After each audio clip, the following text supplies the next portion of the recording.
السلام علیکم ناظرین، کیسے ہیں آپ سب؟ امید کرتی ہوں آپ سب خیریت سے ہوں گے، اور اس دعا کے ساتھ ہم اپنے ناول کا اسٹارٹ لیں گے کہ اللہ تعالیٰ ہم سب کو اپنی امان میں رکھے، برے وقت سے اور گھڑی سے محفوظ فرمائے۔ میرے چینل ایس کے لائبریری لسننگ اسٹوری ٹائم میں آپ کو خوش آمدید کہتی ہوں، اور آج ناول روپ محبت کی قسط نمبر 10 میں آپ کے ساتھ شیئر کروں گی۔ امید کرتی ہوں کہ آپ کو یہ ناول اچھا لگ رہا ہوگا۔ مجھے ضرور سبسکرائب بھی کریں، لائک بھی کریں، تاکہ مجھے تھوڑی موٹیویشن ملے۔ تو آئیے اسٹوری کا اسٹارٹ لیتے ہیں۔ بہلاج کی کلاس کے بعد مہک کا دماغ کام نہیں کر رہا تھا۔ وہ یونیورسٹی میں موجود تھا، وہ اپنی ہی دھن میں کتابیں ہاتھ میں تھامے بیگ سنبھالتی لائبریری کی طرف جا رہی تھی کہ اچانک کسی نے اس کا بازو پکڑ کے اسے کلاس روم کے اندر کھینچا۔ وہ کٹی ہوئی پتنگ کی طرح اندر کھنچتی گئی۔ اچانک حملے پر وہ بھوکلا گئی تھی۔ تم؟ مہک نے بہلاج کو اپنے سامنے کھڑا دیکھا تو اس کے منہ سے بے اختیار نکلا۔ اپنی دھڑکنوں اور سانسوں پر قابو پاتی مہک اسے گھورنے لگی، جو ڈٹائی سے اسے مسکراتا دیکھ رہا تھا۔ ہاں میری بیگم، شوق لگا نا مجھے یہاں دیکھ کر؟ ویسے کیسا لگا میرا سرپرائز؟ بہلاج نے اس کا ہاتھ تھاما محبت سے، تو مہک بس دانت پیس کر رہ گئی۔ مہک نے جھٹکے سے اپنا بازو چھڑایا اور اس کی آنکھوں میں دیکھتی غرائی۔ تم یہاں کیا آئے ہو؟ بہلاج نے ایک لمبی سی سانس ہوا کے سپرد کی اور اپنا چشمہ اتارتا اس کا چہرہ اپنے ہاتھوں سے تھاما اور جھک کے اس کے ماتھے پر لپ رکھ دی۔ مہک حیران رہ گئی اس کی اس حرکت پر۔ تمہارے لیے آیا ہوں، صرف تمہارے لیے، بہلاج نے اس کی آنکھوں میں دیکھتے سنجیدگی سے کہا۔ مہک پل بھر کے لیے اس کی باتوں میں کہیں کھو گئی تھی۔ اس کی آنکھیں، ان آنکھوں میں محبت کا سمندر، اسے ایسا لگ رہا تھا وہ ڈوب جائے گی، لیکن اپنے دل پر قابو پاتی خود کو اس سے دور کر گئی۔ تم ہر جگہ میرے پیچھے پہنچ جاتے ہو، کیا چاہتے ہو؟ لوگ مجھ پر انگلی اٹھانا شروع کر دیں، مہک نے غصے سے کہا۔ نہیں، میں صرف تمہارے ساتھ رہنا چاہتا ہوں، میں تمہیں چاہ کبھی کھو نہیں سکتا۔ مجھ میں اتنی ہمت نہیں کہ تمہیں خود سے دور جاتا دیکھوں۔ بہلاج کے چہرے کے تاثرات ایک دم بدلے۔ وہ محبت کی جگہ غم اور غصے نے لے لی تھی، لیکن مہک کا دھیان اس کی ایک ہی بات میں اٹک چکا تھا۔ مہک وہاں سے مڑ کے جانے لگی تو بہلاج نے اس کا بازو پکڑ کے اسے پیچھے کھینچا، تو مہک کی کمر اس کے سینے سے آ لگی۔ بہلاج نے دوسرا بازو بھی اس کے گرد پھیلایا اور اسے مکمل طور پر جکڑ لیا۔ بہلاج کی گرفت مضبوط تھی۔ مہک اس کی قید پر پھڑپڑانے لگی۔ وہ نروس ہو رہی تھی، ساتھ اسے ڈر تھا کہ کوئی دیکھ نہ لے۔ ساتھ اسے یہ ڈر بھی تھا کہ کہیں اسے کوئی دیکھ نہ لے۔ بہلاج نے اسے کندھے پہ اپنی ٹھوڑی ٹکا دی اور اس کے کان میں سرگوشی کرنے لگا۔ میری جان، چاہ کے بھی کبھی مجھ سے دور جانے کا مت سوچنا۔ تم چاہے مجھے دھتکار لو، چاہے تو تھپڑ بھی مار لو، لیکن کبھی تمہارے دل میں مجھ سے دور جانے کا خیال بھی آیا نا تو آگے تم جانتی ہو۔ اس کی باتوں میں ایک الگ سا جنون محسوس ہوا تھا۔ اسے آج وہ بہلاج نہیں لگا تھا، آج کوئی اور تھا شاید، جسے مہک جانتی تک نہ تھی۔ بہلاج، چھوڑو مجھے، مہک نے اس کی گرفت سے نکلنے کی تک دو کرنے لگی، لیکن بہلاج آنکھیں بند کیے کسی اور ہی دنیا میں پہنچ چکا تھا۔ نہیں چھوڑ سکتا، تمہیں چھوڑ کے میں زندہ کیسے رہوں گا؟ بہلاج کسی خمار کے زیر اثر بول رہا تھا۔ مہک کو آج اس سے ڈر لگ رہا تھا۔ بہلاج پلیز چھوڑو مجھے، مہک نے بہلاج کی منت کی۔ اس کی آواز میں نمی بہلاج نے محسوس کی۔ بہلاج نے اور ہاں بیگم، اب میں یہی ہوں تو سوچ لینا، کوئی لڑکا تمہارے آس پاس نہیں بھٹکنا چاہیے۔ بہلاج نے اسے چھوڑتے نرمی سے کہا، مگر انداز دھمکی آمیز تھا۔ مہک نے سر بس ہلایا اور وہاں سے بھاگنے کا سوچا، اور وہاں سے تیزی سے نکل آئی۔ آس پاس کم لوگ تھے۔ بہلاج مسکراتا چشمہ لگاتا وہاں سے نکل گیا۔ بھابھی، یہ کون لوگ ہیں؟ علیزہ یونیورسٹی سے گھر لوٹی تو ڈرائنگ روم میں کسی کے بولنے کی آواز آئی۔ سمرین بھابھی، جو کچن میں ان کے لیے چائے بنا رہی تھی۔ علیزہ نے ان سے پوچھا تو سمرین بھابھی نے چہرے پر ایک شیطانی مسکراہٹ لاتے اسے دیکھا اور نہایت میٹھے انداز میں بولی، علیزہ، تمہارے لیے ایک رشتہ آیا ہے، میرے بھائی کے سالے کا لڑکا، بہت اچھا، اس کی دکان ہے اور وہ تمہیں بہت خوش رکھے گا۔ علیزہ کو سن کے یوں لگا جیسے گھر کی چھت اس پر گر گئی ہو۔ بھابھی، یہ کیا بول رہی ہیں آپ؟ شادی اور میری؟ میں ابھی شادی نہیں کروں گی۔ علیزہ کی آنکھیں بھیگ گئیں۔ اس نے لرزتی آواز میں کہا، سمرین تو یہی چاہتی تھی کہ اس کی شادی ہو جائے۔ دیکھو، یہ لڑکی شادی تو تمہیں کرنی پڑے گی، اب جلد سے تیار ہو کے آ جاؤ، سمجھی؟ بھابھی نے دانت پیستے اسے دھمکی دی۔ انہوں نے علیزہ کا ہاتھ پکڑ رکھا تھا جہاں اس نے ناخن گاڑے ہوئے تھے۔ میں نہیں کروں گی، کبھی نہیں، علیزہ نے روتے ہوئے بولی۔ کرنی پڑے گی ورنہ وہ حال کروں گی نا تیرا، یاد رکھے گی۔ بھابھی اس کا ہاتھ جھٹکتے اسے چھوڑتی اس سے دور ہو گئی۔ وہ کب سے بھری ٹرے اٹھاتی وہاں سے نکل گئی۔ علیزہ کو لگ رہا تھا اس کی سانسیں نہیں آ رہی، وہ گھٹن سے مر جائے گی۔ وہ رونے لگی، اس نے ہاتھوں میں چہرہ چھپا لیا اور رونے لگی۔ وہ جانتی تھی کہ اس لڑکے کے بارے میں اس نے دیکھا تھا اسے کئی بار لڑکیوں کو چھیڑتے۔ پتہ نہیں کیا چاہتا ہے یہ بہلاج، مجھے اس کی سمجھ بالکل نہیں آتی، اور مجھے کیوں لگتا ہے اس کے پاسٹ میں کچھ ہوا ہے۔ میں ایک یونیورسٹی کے لان میں بیٹھی تھی، کچھ کام کر رہی تھی، اسے بہلاج کا میں ایک دم غصہ آ گیا تھا، اور وہ سوچ رہی تھی کہ بہلاج کا ایک دم غصہ ہو جانا یہ سب کیا ہے۔ پھر اس کے الفاظ اس نے جھرجھری لی اور کام میں مگن ہو گئی۔ یہ لڑکیاں کچھ زیادہ نہیں چپک رہی اس بہلاج کے بچے سے ساتھ، اور دیکھو کیسے کھیکھی دانت نکال رہی ہیں۔ مہک لان میں بیٹھی اسائنمنٹ کر رہی تھی کہ اسے بہلاج سامنے سے آتا دکھائی دیا، جو شاید اسی کی طرف آ رہا تھا، لیکن راستے میں چند لڑکیوں نے اسے گھیر لیا۔ مہک کی نظر جب ان پر پڑی تو اس کا حلق کڑوا ہو گیا۔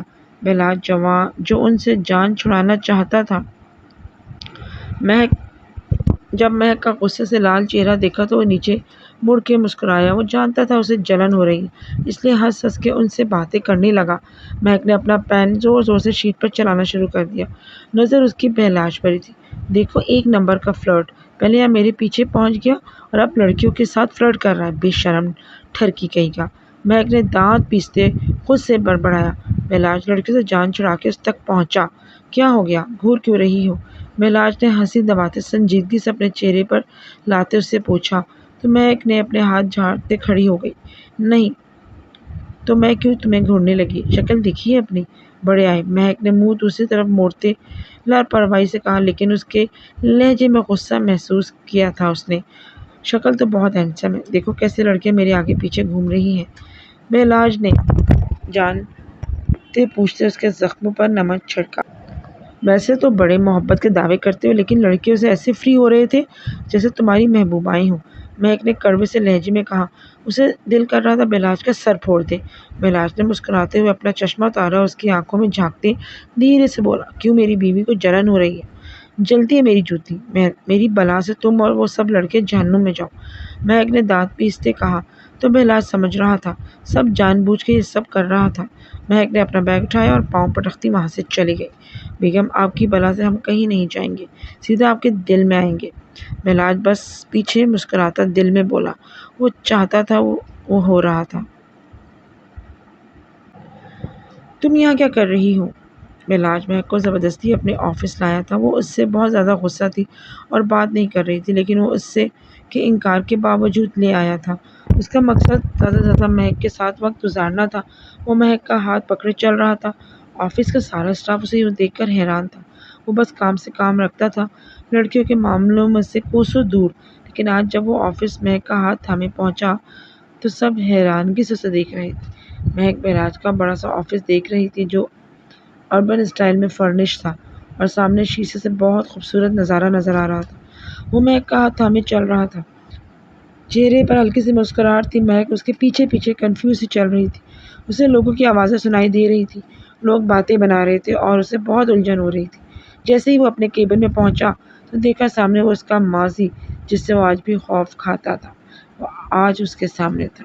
اس کے سامنے عنایہ علی کھڑی تھی، ماڈرن، نڈر اور بے باک، اپنے فارمل ڈریس، بلیک پینٹ اور شرٹ اور وائٹ کوٹ میں، بالوں کو کھولے، ہاتھوں میں ایک مہنگی لیڈیز واچ اور پوری اسٹائلش پرسنالٹی، فل میک اپ میں وہ پورے کانفیڈنس سے بہلاج کی کرسی پر بیٹھی ہوئی تھی۔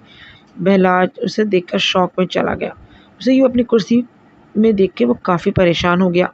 ہاں میں کیوں شوق لگا، ارے اتنے ٹائم بعد جو مجھے دیکھ رہے ہو؟ وہ انگلی سے بال پیچھے کرتی ایک ادا سے بولی۔ تمہاری ہمت کیسے ہوئی یہاں آنے کی؟ بہلاج کو اسے وہاں دیکھ کر غصے سے برا حال ہو رہا تھا۔ غصے سے اس کی گردن کی رگیں تن گئی اور اس کا چہرہ لال ہونے لگا۔ مہک کے ہاتھ پہ اس کی گرفت مزید مضبوط ہو گئی۔ اس نے دانت پیستے ہوئے غصے سے کہا، کام ڈاؤن ڈارلنگ، ہمیں ہمت کی کیا بات ہے، آخر تمہاری ہونے والی بیوی جو ہوں، جو تمہارا ہے وہ میرا ہے۔ بیوی والی بات سن کے مہک پریشان ہو گئی۔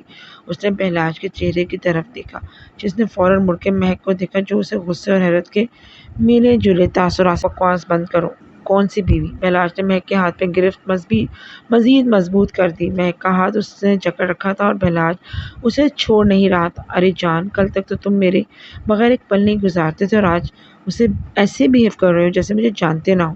عنایا کھڑی ہو گئی۔ وہ ادا سے چلتی آہستگی سے قدم اٹھاتی اس تک پہنچی جس سے علیزے کے ہونٹ سے خون رسنے لگا۔ علیزے کی جان ہوا ہو رہی تھی۔ اس کا حجاب کھلا ہوا تھا۔ سامنے والے نے اس کا دوپٹہ اس کے سر سے اتارا تھا، اسے نوچ کے اتار لیا۔ علیزے کی جان جیسے نکل گئی تھی۔ اس کی آنکھوں سے آنسو بہہ رہے تھے۔ وہ علیزے کی طرف بڑھنے لگا۔ علیزے کھسک رہی تھی۔ اچانک اس کے پاؤں میں کوئی چیز آئی اور گر گئی، لیکن اس کا سر وہاں موجود ایک پرانے سے ٹیبل کے کونے سے لگ گیا اور وہ زخم کا نشان بن گیا۔